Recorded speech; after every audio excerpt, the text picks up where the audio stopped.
Hey folks, today we're tying the hammerhead, a great carp pattern. I'm starting with a 1x carp streamer hook size 10, and I'm going to dress that with some brown uni thread, just keeping the thread towards the front.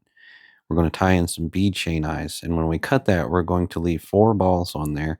That's going to allow this to properly keel over in the right direction without adding a bunch of extra weight. It's also going to kick up some dirt for you.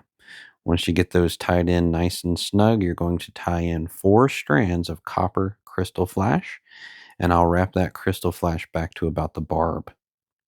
Now we're going to tie in 4 strands of brown rubber legs, and I'll tie that back to around the barb as well, leaving those nice and long.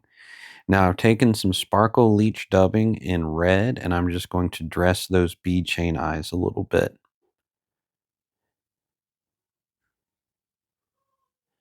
Now I'm going to create a dubbing loop up here using 3 or 4 strands of thread so that it is nice and tough. And I'm going to do that right behind the bead chain eyes. I advance my thread to the back, and then I'm going to load that up with that same red sparkle dub. And then I'll twist that up to get a nice big dubbing loop. I'll brush that out before I start wrapping it. The shaggy dubbing body on this allows this fly to cast very, very quietly, even though it's going to be a very bulky fly. So I'm going to wrap that dubbing loop back to the back, and I'll actually tie this and whip finish it off back at the rear of the hook as opposed to the front. That's just the way that I prefer to do it. Once we've done that, you can come in and brush these fibers out as much or as little as you want, making it as shaggy as you want.